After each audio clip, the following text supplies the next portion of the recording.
사탄이 일어나 이스라엘을 대적하고 다윗을 충동하여 이스라엘을 계수하게 하니라. 다윗이 요압과 백성의 지도자들에게 이르되 너희는 가서 브엘세바에서부터 단까지 이스라엘을 계수하고 돌아와 내게 보고하여 그 수요를 알게 하라 하니 요압이 아뢰되 여호와께서 그 백성을 지금보다 100배나 더하시기를 원하나이다. 내 주 왕이여 이 백성이 다 내 주의 종이 아니니까 내 주께서 어찌하여 이 일을 명령하시나이까 어찌하여 이스라엘이 범죄하게 하시나이까 하나 왕의 명령이 요압을 재촉한지라. 드디어 요압이 떠나 이스라엘 땅에 두루 다닌 후에 예루살렘으로 돌아와 요압이 백성의 수요를 다윗에게 보고하니 이스라엘 중에 칼을 뺄 만한 자가 110만 명이요 유다 중에 칼을 뺄 만한 자가 47만 명이라. 요압이 왕의 명령을 마땅치 않게 여겨 레위와 베냐민 사람은 계수하지 아니하였더라. 하나님이 이 일을 악하게 여기사 이스라엘을 치심해 다윗이 하나님께 아뢰되 내가 이 일을 행함으로 큰 죄를 범하였나이다. 이제 간과하옵나니 종의 죄를 용서하여 주옵소서. 내가 심히 미련하게 행하였나이다 하니라. 여호와께서 다윗의 선견자 가세에게 말씀하여 이르되 가서 다윗에게 말하여 이르기를 여호와의 말씀이 내가 내게 세 가지를 내어 놓으리니 그 중에 하나를 내가 택하라. 내가 그것을 내게 행하리라 하셨다 하라 하신지라. 가시 다윗에게 나아가 그에게 말하되 여호와의 말씀이 너는 말씀대로 택하라.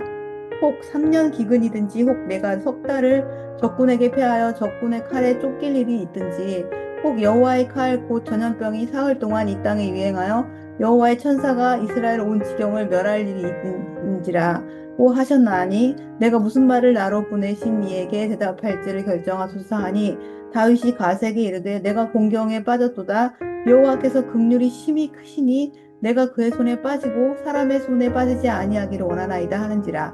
이에 여호와께서 이스라엘 백성에게 전염병을 내리심에 이스라엘 백성 중에서 죽은 자가 7만 명이었더라. 하나님이 예루살렘을 멸하려 천사를 보내셨더니 천사가 멸하려 할 때에 여호와께서 보시고 이 재앙 내림을 뉘우치사 멸하는 천사에게 이르시되 족하다.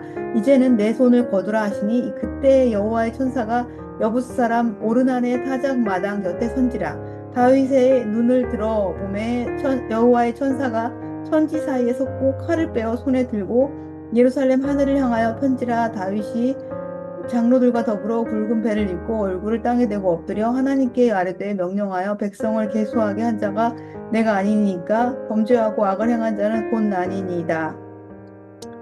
이 양 때는 무엇을 행하였나이까? 청하건대 나의 하나님 여호와여 주의 손으로 나와 내 아버지 집을 치시고 주의 백성에게 재앙을 내리지 마옵소서 하니라. 오늘 본문은 다윗의 범죄로부터 시작합니다. 21장 1절 보시면 사탄이 일어나 이스라엘을 대적하고 다윗을 충동하여 이스라엘을 계수하게 하니라. 다윗이 했던 것은 인구조사였습니다.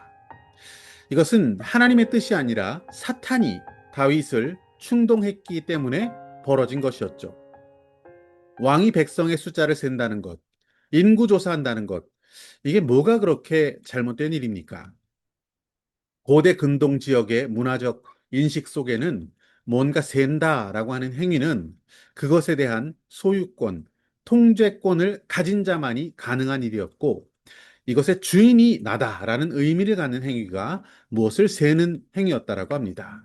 양떼를 세어보는 것, 소떼, 곡식의 생산량을 파악해보는 것, 이것은 바로 그것은 다 내 것이다. 내가 관리하고 통제할 수 있다라는 그런 인식을 반영하는 행위였습니다. 당연히 이스라엘 백성은 다윗 왕의 소유가 아니었습니다. 하나님의 백성이었고 그들의 생사 여탈에 관한 권리는 오직 다윗이 아닌 하나님께 있었습니다. 다윗은 이스라엘의 군사력을 한번 가늠해보고 또한 대외적으로 그것을 과시하고자 하는 의도로 인구 조사를 명령했습니다. 이것은 이 이스라엘 백성의 주권자이신 하나님을 향한 범죄에 해당하는 일이었습니다. 다윗 자신이 이스라엘의 주인인 것처럼 행세했던 인구조사, 이것은 그의 심각한 영적 교만에 관련된 죄였습니다. 본문 7절을 보시면 하나님이 이 일을 악하게 여기사 이스라엘을 치심해 사탄의 공격 가운데 무너져 버린 다윗 왕, 그것으로 인해서 왕의 교만이 드러나게 되었고 하나님은 이 범죄에 대해서 다루시면서 궁극적으로 다윗을 더 깊은 회개와 성찰의 자리로 이끌어 가셨습니다. 그리고 하나님께서는 각 선지자를 통해서 징계를 예고하셨고 이스라엘은 재앙을 맞이하게 됩니다. 14절 보시면 이에 여호와께서 이스라엘 백성에게 전염병을 내리심에 이스라엘 백성 중에서 죽은 자가 7만 명이었더라. 다윗은 자신의 죄를 하나님께 자백하고 진심으로 회개했습니다. 그때 재앙 중에도 하나님은 긍휼을 베푸셨습니다. 다윗은 전염병이 퍼져나가고 있었던 그 오르난의 타작마당에서 회개의 제사를 드립니다. 하나님은 그 제사 드리고 있는 그 집 앞에서 재앙을 멈추셨습니다. 하나님은 왜 재앙을 에서 긍휼을 베푸셨을까? 왜 그 환난 가운데 하나님은 재앙을 멈추시는 긍휼을 베푸셨을까? 그것은 재앙이 하나님의 최종 목적이 아니었기 때문입니다. 하나님은 의로우시기 때문에 죄에 대해서는 징계하시지만 환난과 고난이라고 하는 도구, 재앙이라고 하는 도구를 통해서 우리를 회개의 자리로 이끌기를 더 원하십니다. 회개하는 자를 하나님은 긍휼히 여기시고 용서해 주는 분이십니다. 하나님의 징계는 파괴를 위한 것이 아니라 사랑하는 자의 회복을 위한 아버지의 마음입니다. 인구조사라고 하는 이 범죄에 대해서 전염병이라는 재앙을 하나님께서 내리시지만 다윗의 회개를 하나님이 받으시고 오르난의 타작 마당에서 용서를 선언하십니다. 훗날 이곳은 성전 터가 됩니다. 이곳은 하나님의 진노가 멈춘 바로 이곳은 이스라엘의 구원과 영적 회복의 상징적인 자리가 되는 것이었죠. 시편 말씀 51편 17절을 보시면 하나님이 구하시는 제사는 상한 심령이라. 하나님이여 상하고 통회하는 마음을 주께서 멸시하지 아니하시리이다. 여러분 잘 아시듯이 하나님은 니느웨 성의 멸망에 대한 계획을 요나 선지자에게 들려주십니다. 요나는 우여곡절 끝에 순종하게 되었고 니느웨 성에 하나님의 경고의 메시지를 외쳤습니다. 그때 만일 니느웨가 하나님의 경고를 무시했더라면 하나님 앞에 회개로 나아가지 않았더라면 그들은 멸망에 이를 수밖에 없었을 것입니다.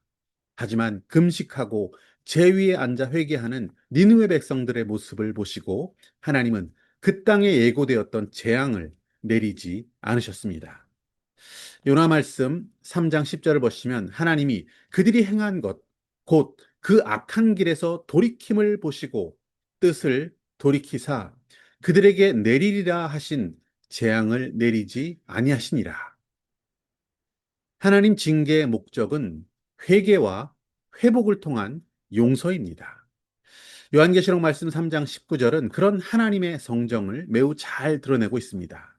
무릇 내가 사랑하는 자를 책망하여 징계하노니 그러므로 네가 열심을 내라 회개해라. 회개하면 되는 겁니다. 전혀 늦지 않았습니다. 우리는 회개하면 됩니다.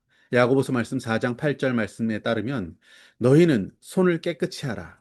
죄인들아 마음을 성결하게 하라. 두 마음을 품은 자들아. 라고 회개를 촉구하고 계십니다. 우리의 손을 깨끗이 하고 마음을 성결하게 하여 두 마음이 아닌 하나님을 향한 한 마음을 품은 회개로 나아갈 때 우리는 하나님의 회복과 용서를 경험하게 될 것입니다. 고난이 있을 때, 하나님의 징계의 시간이 길어졌을 때, 하나님 나를 버리셨는가? 라고 생각할 것이 아니라, 주님, 오늘 제가 무엇을 깨우치기 원하십니까? 제가 무엇을 내려놓기 원하십니까? 내가 나의 손을 깨끗게 하기를 주님 원하십니까? 라고 회개로 나아갈 수 있게 원합니다. 이사야 말씀 55장 7절 보시면 악인은 그의 길을 불의한 자는 그의 생각을 버리고 여호와께로 돌아오라. 그리하면 그가 긍휼히 여기시리라. 우리 하나님께로 돌아오라. 그가 너그럽게 용서하시리라. 누구라도 어떤 죄인이라도 회개하면 살게 됩니다. 살 길이 열립니다. 긍휼히 여기심을 받게 됩니다. 탕자의 아버지처럼 달려나와 우리를 용서하고 회복시키는 분, 그분이 우리 하나님이십니다. 시편 기자는 이렇게 노래했습니다. 103편 8절에 보시면 여호와는 자비로우시며 은혜로우시며 노하기를 더디하시며 인자하심이 크시도다. 하나님의 징계, 하나님의 진노는 잠깐일 뿐이지만 그의 은총은 영원합니다.